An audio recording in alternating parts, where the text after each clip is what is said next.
Welcome to Reddit Bonds. For 1 year now, I, 38, have been separated from my ex-spouse, 37, with whom I share 2 children, ages 10 and 7. I maintain shared custody, meaning they reside with me for half of each month. Despite this arrangement, I am obligated to provide child support to her for the duration they spend under her care. Given my significantly higher earnings, I contribute both alimony and child support. Our divorce was contentious, and we share an antagonistic relationship. I initiated the separation due to constant disagreements during the final years of our union, observing a complete shift in her character. During our last altercation, she vehemently declared she regretted ever marrying me. Following that outburst, I departed and commenced divorce proceedings. She made no subsequent attempt to reconcile or persuade me to return. It has now been a full year since our split. Half a year after our divorce was finalized, I learned from a mutual acquaintance that she had begun a new relationship. While her rapid progression disappointed me, I understood I had no power to change it. Consequently, I dismissed the matter and never addressed it with her. Our interactions were limited strictly to discussions about our children, as there was nothing else for us to discuss. This pattern persisted for the past 6 months. Despite feeling somewhat wounded by her swift re-engagement, I recognized her as an adequate mother to our children, thus refraining from any actions that might disrupt our family's stability. However, her recent actions have unequivocally demonstrated her appalling character, leading me to believe she is utterly unfit to be near our offspring. 10 days prior, I embarked on a business trip, scheduled to return in 3 days. By agreement, she was to drop off the children at my residence on the 2nd day, initiating my custody period. However, I informed her of my travel and inquired if she could extend their stay by those 3 additional days until my return. She consented, and I even possess photographic evidence of her agreement, so I departed for my trip without any apprehension. Yet, on the 2nd evening, my son called, asking my whereabouts. Their mother had left them at my house, but I wasn't there. They had been ringing the doorbell for a quarter of an hour to no avail, forcing them to wait outside. The weather at home was frigid, so I instructed them to seek shelter at our neighbors while I resolved the situation, assuming my ex-wife had simply erred. Regrettably, my neighbors were also absent, and the street where I live was largely deserted that day. Having recently relocated, my new neighborhood is still developing, leaving most homes unoccupied. Only the residence directly across from mine housed an elderly couple who were not home, and the other properties were vacant. My panic escalated when my son mentioned the neighbor's absence. I told him to hold on briefly while I contacted his mother. I then called my ex-wife, urging her to retrieve the children from my place and take them home, concerned they might catch a cold waiting in the snow. I anticipated a swift apology and her immediate return. To my utter disbelief and horror, she informed me the children were now my responsibility, as it was technically my designated time for them. Speechless, I began to implore her to go back, not for my sake, but for the children's. She ended the call. With trembling hands, I texted her, begging her to simply bring the kids home. Her response: she was running late for a date with her boyfriend, celebrating their 8-month anniversary. By then, over 20 minutes had elapsed since my son's call, and they had been exposed to the cold for nearly 35 minutes. With no alternative, I was forced to contact Child Protective Services, explaining the predicament. They arrived at the location within minutes, then assumed responsibility for transporting my children from my house to my parents' home, located slightly outside of town. My children are too young to navigate there independently and are unfamiliar with public transport, making self-travel impossible. My in-laws are deceased, having passed before my ex-wife and I even married, and other city relatives were unwilling to care for my kids until my return, making my parents' place the safest option. I also reported my ex-wife for deliberately endangering and neglecting our children.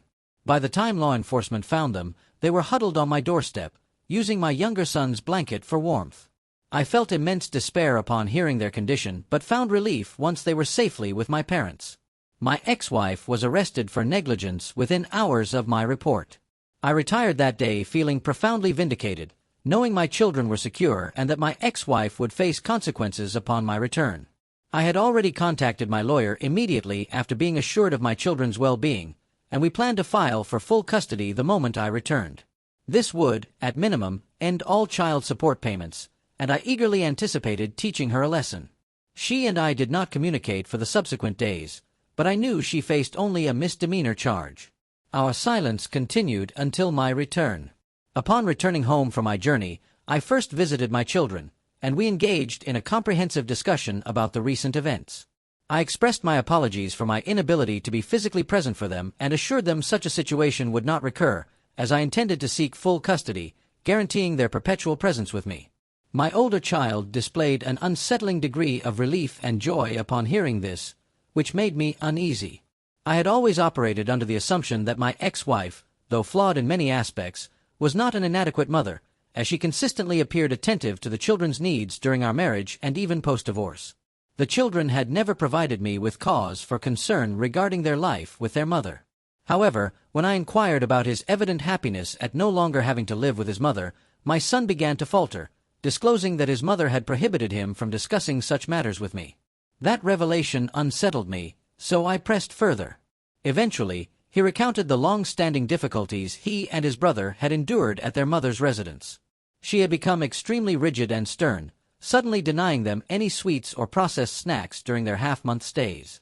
They were compelled to consume the same meals daily, which my children termed sick food, not in a positive, trendy sense, but because it's what I provide them when they are ill and require a bland, light diet. Thus, they were forced to eat unseasoned porridge and some variety of oats for both lunch and dinner every single day, receiving something different only on weekends, and even then, it would simply be toast with a spread. Their mother asserted this regimen was for their overall health, yet I failed to comprehend how a complete absence of meat and vegetables from their diet for half of each month would enhance their well-being. Furthermore, I struggled to grasp her rationale for forbidding candy and junk food entirely. While I agree excessive consumption is detrimental, I believe occasional treats would not harm them whatsoever. In fact, it might even be beneficial by preventing them from developing unhealthy eating fixations in the future. They also shared other details. While at her home, they were permitted only to attend school and return directly. Friends were not allowed over, nor were sleepovers, so they had to reserve all such activities for their time with me. My children were also denied any personal purchases when she took them shopping. No toys, no books, no clothes, not even simple items like chicken nuggets at the supermarket. She exclusively bought items she needed, while they stood quietly by, as any objection would result in her yelling at them. Most distressingly, she had forbidden them from disclosing any of this to me, leading to their prolonged silence regarding the treatment they received at their mother's house. Confused by the situation, I eventually resolved to confront my ex-wife and ascertain her motives for treating our children this way. When I called to challenge her, she immediately began to chastise me for contacting law enforcement and reporting her. I disregarded her complaints and questioned her about all the grievances my children had voiced. None of her explanations made sense, as I provided ample child support for my kids' needs, yet they expressed a lack of adequate food, clothing, and even recreation. So, I pressed her on what was truly happening. She claimed to be currently unemployed and unable to allocate funds solely to the children. This still didn't add up, as I also paid her alimony to maintain her accustomed lifestyle. My income is substantial, and the combined alimony and child support form a considerable sum, which she could easily live on without compromising our children's quality of life. I argued with her for a period until she finally lost her temper, asserting that my inquiries into her financial decisions were none of my concern, before abruptly ending the call. This response greatly offended me, as the money in question was not solely hers. It was my contribution intended for our children, and the child support was specifically for their benefit, not her personal use. Recognizing her dishonesty, my legal counsel and I decided that in conjunction with filing for sole custody, we would also pursue legal action against her for child abuse and neglect, as her actions clearly constituted such. She was already facing criminal charges due to her abandonment of our children in the cold while I was away, and now I would be suing her on top of that. It has been a week and a half since that decision, and a few days ago, she received the legal papers. On that very day, she telephoned me, commencing with insincere, performative tears. She had made no attempt to contact me throughout the interim, calling only when the reality of potentially losing custody of her children became apparent. I harbored a strong suspicion that her call wasn't driven by a desire for our children, but rather by the accompanying child support payments. I reiterated on the phone that she had created this situation herself, and I could no longer trust her with the kids. She then began to claim she was merely attempting to provoke me slightly and still intended to reclaim the children regardless. I didn't believe her and told her her tears would not sway me. In response, She asserted her inability to survive without the funds, stating child support was essential for her sustenance because she was between jobs. This unequivocally confirmed my prior belief. She desired custody of our children for the financial assistance, not out of genuine affection for them. I was already disgusted, and on the verge of hanging up, when I overheard her friend, an attorney, reprimanding her loudly about needing to disregard the child support money and instead focus on the lawsuit. My ex-wife then immediately pivoted to discussing the legal action, contending I shouldn't be suing her for such a trivial matter, given her existing burdens. She claimed she was already facing prosecution for the incident during my trip, was battling me for custody, and now, to compound her difficulties, I had initiated a child protection lawsuit. She declared none of this was equitable and asserted I was deliberately inflicting pain upon her because she had moved forward in life while I had not. I genuinely scoffed at the utter delusion of that statement, then disconnected the call, realizing further argument was pointless. I avoided communicating with her thereafter, prioritizing my work and the care of my children. I already knew my children would not return to living with their mother under any circumstances, and I had no intention of continuing child support payments either. Consequently, I have been seeking child care providers for when I am at work and they require supervision. Presently, my mother is residing with me, caring for the children until I return from work.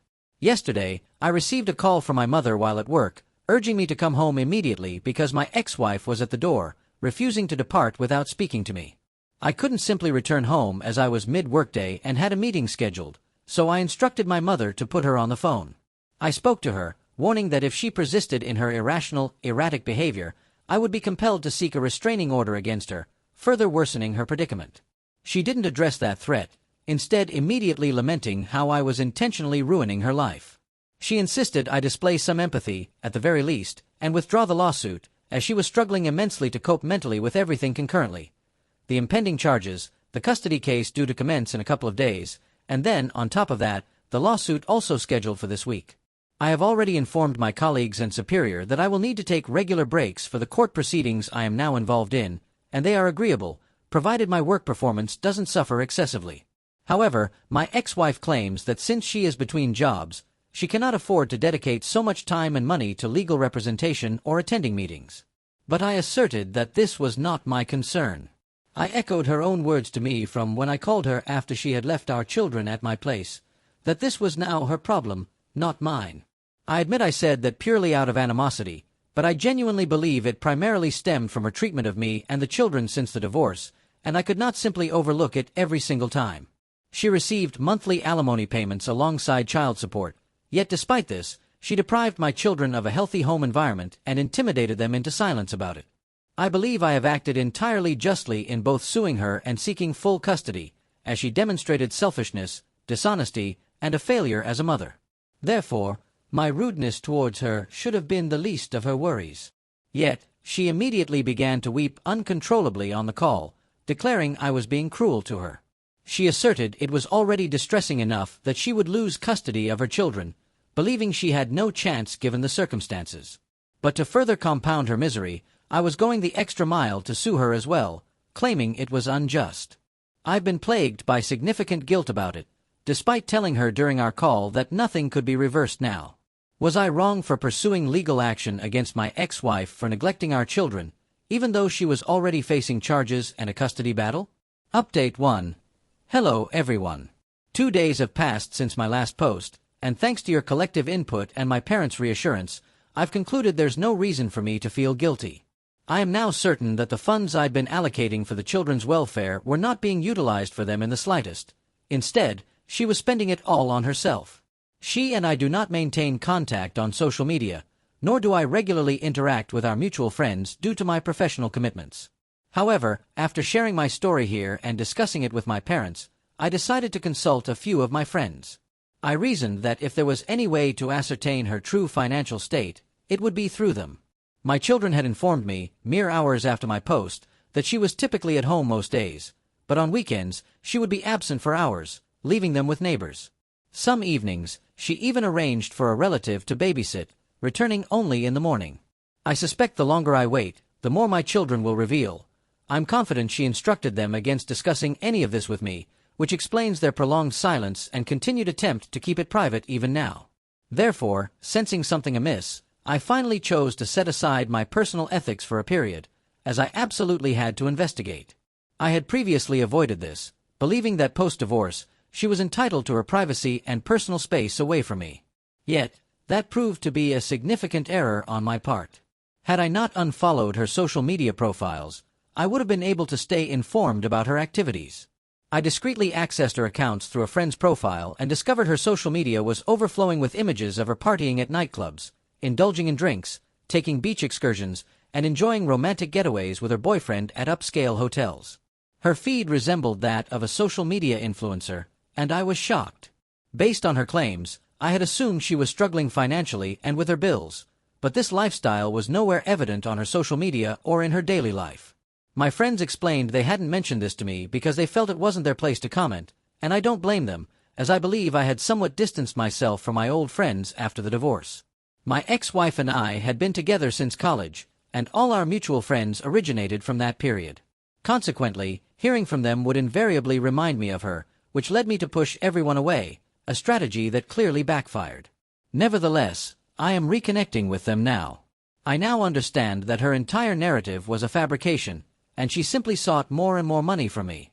She was also willing to subject our children to dreadful food and poor treatment, solely to hoard money rather than spending it on them like a complete miser.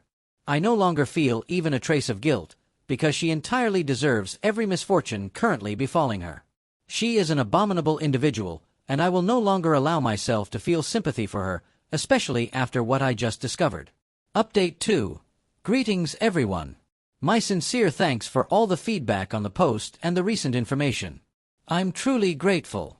My former wife and I are currently engaged in a lawsuit, with our second hearing slated for the day after tomorrow. She swiftly abandoned the custody dispute, declaring her readiness to relinquish her parental rights, as she couldn't afford legal representation for all 3 pending cases. Consequently, the children are now fully in my care, allowing me to finally experience peace of mind without apprehension. Regarding the lawsuit, it has predominantly favored my position thus far, and I anticipate this trend will continue. This is particularly so because her boyfriend committed the grave error of contacting me today. He seemingly believed I would empathize with their predicament if he presented a lamentable tale, but his narrative only served to further infuriate me. It cemented the impression that my ex-wife prioritized a relationship of barely a year over her own children, which I find utterly intolerable. Fortunately, I had recorded the telephone conversation, initially suspecting he might issue threats or similar. Instead, he requested I halt the legal proceedings, claiming my ex-wife had been diligently employed since leaving her job post-divorce. As a freelancer, consistent work is challenging, yet she supposedly strives earnestly to support herself, her children, and him. I countered by asking if her frequent partying and lavish spending on trips with her boyfriend constituted self-support. He offered no reply, yet maintained that her extravagant displays were purely for public image, and she was, in fact, experiencing financial hardship. He also revealed she had been covering his tuition as a master's student, drawing from her savings. Upon hearing this, I terminated the call and blocked him. Everything finally made sense, where all the money was disappearing to, and why my children were being denied a decent life despite my consistent child support payments. She will undoubtedly face the consequences for this in court, and I will ensure it. Update 3. Hey everyone, it's been a while. Thank you all for your expressions of concern and for checking in on me. I'm doing significantly better now, and so are the children. They appear genuinely content living with me and rarely mention their mother these days. Naturally, she lost the legal battle and now owes me a substantial sum of money. Consequently, she can no longer indulge in frivolous activities with her boyfriend and friends, which frankly was always quite odd considering she's a woman in her late 30s with 2 children. I genuinely don't comprehend what she was thinking, squandering all her funds on nightclubs and holidays. It was truly preposterous. However, I am completely disassociated from her now. Once more, I extend my heartfelt appreciation for all your kindness and encouragement.